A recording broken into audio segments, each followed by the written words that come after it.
Dios te bendiga grandemente en Cristo Jesús.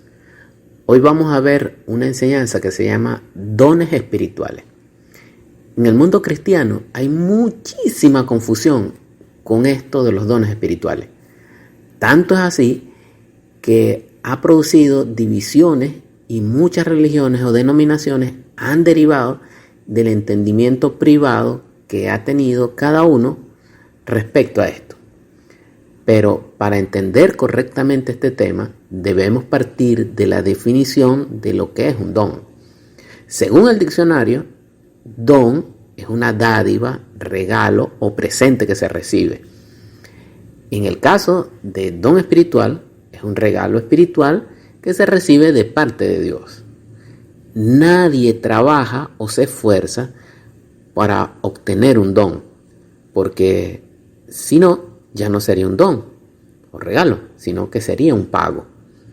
Todo trabajador tiene derecho a exigir su pago. Y para el patrono, el salario es una deuda que tiene con ese trabajador. Por eso, Lucas 10, versículo 7 dice, porque el obrero es digno de su salario. Y en Romanos 4, versículo 4, dice, pero al que obra, no se le cuenta el salario como gracia, o sea, como don, como regalo, sino como deuda. ¿Por qué? Porque para el patrono se convierte en una deuda. Ahora es una deuda que tiene con esa persona. Entonces, nadie tiene derecho a exigir un don, un regalo. ¿Sí? Cuando usted se esfuerza, cuando usted trabaja, entonces eso es un pago. Ahora usted sí tiene derecho. Pero por un regalo, por una dádiva, nadie tiene derecho a exigir nada, porque eso es potestad del donador, del que da, no del que va a recibir. Teniendo esto claro, pasemos a analizar 1 Corintios capítulo 12. En el versículo 1 dice lo siguiente: no quiero, hermanos, que ignoréis acerca de los dones espirituales. En este versículo, las dos palabras dones espirituales son una sola palabra en griego, pneumáticos. Esta palabra traduce aquello que tiene que ver con el espíritu. Es decir, que pneumáticos son asuntos espirituales. Así podemos observar en el interlineal griego-español que fue correctamente traducido a asuntos espirituales y no dones espirituales. Como puede observar en la pantalla, esta palabra dones del versículo 1 de 1 Corintios 12 no está en el texto griego. Corresponde a una mala traducción que, por cierto, ha causado cualquier cantidad de confusiones y malas interpretaciones, convirtiéndose en fuente de división en el mundo cristiano. Observe que los versículos 2 y 3 que siguen hablan sobre cosas espirituales, sobre asuntos espirituales. No se refiere en nada a dones. 1 Corintios 12:3 dice: por tanto, os hago saber que nadie que hable por el Espíritu de Dios llama anatema, esto es maldito. O sea, nadie que habla por el Espíritu de Dios llama maldito a Jesús. Hablar por el Espíritu de Dios es hablar en lenguas. Esto es una manifestación del Espíritu Santo, pneumahagion. Espíritu Santo en griego es pneumahagion. Entonces el hablar en lenguas es una manifestación de este don de Espíritu Santo, pneumahagion. Manifestación es algo muy diferente a un don. Manifestar es expresar algo en el mundo de los sentidos. El hablar en lenguas no es un don, es una manifestación del Espíritu Santo, pneumahagion. Por eso, este versículo 3 enseña que lo que se está manifestando en el hablar en lenguas no es maldición. En otras palabras, el versículo 3 sería así como: por tanto, te hago saber que nadie que esté hablando en lenguas, que es hablar por el Espíritu de Dios, está maldiciendo a Jesús. ¿Se da cuenta? Esto que se desprende del versículo 1 hasta el 3 son asuntos espirituales, son cosas que tienen que ver con el espíritu, cosas que tienen que ver o relacionados, están relacionados con las cosas espirituales. No se está refiriendo para nada a un don. Así que si en el versículo 1 usted deja esa palabra dones, no podrá entender la exactitud de la palabra de Dios y será llevado de todo viento de doctrina. Dios desea que hablemos en lenguas. Por esto, en el versículo 1 nos amonesta a que no ignoremos estos asuntos espirituales. Esto está explicado claramente más adelante en el 1 Corintios capítulo 14, el versículo 5, que dice: así que quisiera que todos vosotros hablaseis en lenguas. Si usted lee el contexto, se dará cuenta que Dios quiere que hablemos en lenguas en nuestras vidas privadas para edificarnos espiritualmente. Seguimos leyendo. Pero más que profeticéis. ¿Cuándo vamos a profetizar? En la iglesia, según el contexto, en la iglesia, es decir, en las reuniones de 3 o más creyentes. Seguimos leyendo. Porque mayor es el que profetiza que el que habla en lenguas. Claro, porque si usted habla en lenguas en una reunión de iglesia, usted se está edificando espiritualmente con ese hablar en lengua. Pero la mente de las personas que lo acompañan en esa reunión, nada reciben, porque no entienden el mensaje, porque no está en su idioma.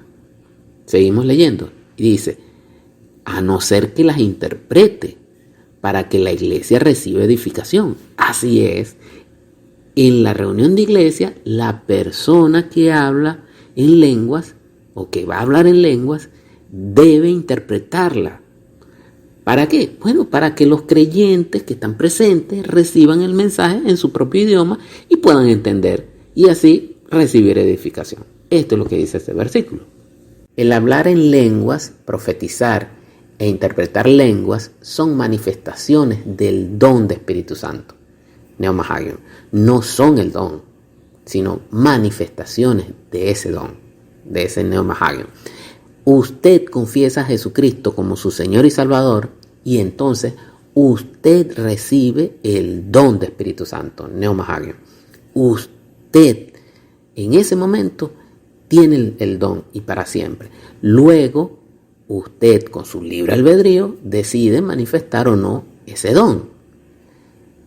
Todo esto que estamos tratando en esta enseñanza son asuntos espirituales, ¿se da cuenta? Son neumáticos.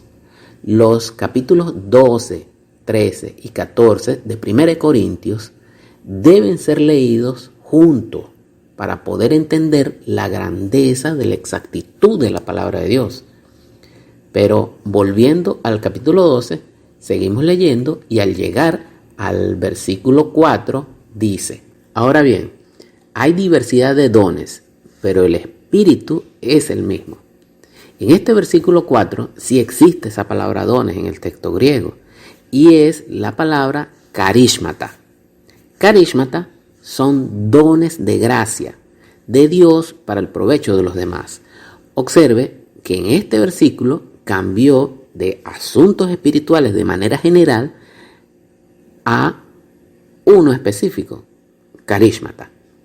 Es que todo carismata es un pneumáticos, es un asunto espiritual, pero no todo pneumáticos necesariamente es un carismata, don de gracia. Los carismata, dones de gracia, y las manifestaciones forman un conjunto que son pneumáticos, asuntos espirituales. Entonces, los carismata y las manifestaciones son en su conjunto pneumáticos. Los carismata son ministerios que benefician a otros, pero también resultan en provecho para el que ministra. En 1 Corintios 12, versículo 5, dice: y hay diversidad de ministerios, pero el Señor es el mismo. Ministerio es la palabra griega diaconía. Así que son dones de ministerio para provecho de los que están dentro de la iglesia y de los que están fuera, pero que han de ser ganados, que han de ser integrados a la iglesia. Los dones de ministerio son 5. Sin ningún orden especial son apóstoles, profetas, evangelistas, pastores y maestros. ¿Por qué digo yo sin ningún orden especial? Porque hay personas que enseñan que apóstoles, como aparece de primero, es superior o tiene un grado superior a profeta, y que el profeta a su vez tiene un grado superior al maestro o al pastor. No, eso no es así. Esto es una simple enunciación. En una enunciación, en una enumeración de cosas, lo que se nombra primero no necesariamente es más importante de lo que se nombra segundo, porque entonces no se ponga a llorar el día que empiezan a nombrar personas y a usted lo nombran de segundo, de tercero o de último, porque entonces usted estaría pensando que usted es menos porque está de último. No, es una simple numeración. En la numeración de cosas no se establece la prioridad como acá. Y esto está expresado en Efesios capítulo 4, versículo 11, que dice: y él mismo constituyó a unos profetas, a unos apóstoles, a otros profetas, a otros evangelistas, a otros pastores y maestros. Estos 5 dones de ministerio son ejercidos por cualquier persona de la iglesia con la voluntad de ejercerlo. La persona que quiera ejercer esos dones de ministerio puede hacerlo, pero de acuerdo a la prerrogativa de Dios, que es quien los energiza. En 1 Corintios 12, versículo 6, dice: y hay diversidad de operaciones, pero Dios, que hace todas las cosas en todos, es el mismo.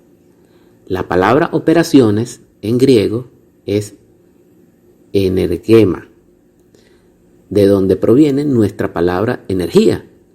En resumen, tenemos un don, Espíritu Santo, Pneumahagion, el cual recibimos una vez y para siempre cuando confesamos a Jesucristo como nuestro Señor y Salvador.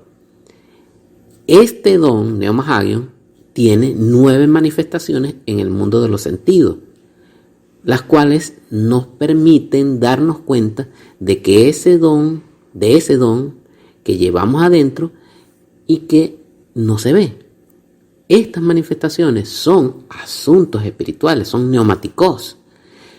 Pero no solo las 9 manifestaciones del don de Espíritu Santo son neumáticos, sino también los 5 dones de ministerio, carismata, que sirven para provecho de la iglesia. Sin embargo, el que energiza, energema, todo esto es Dios.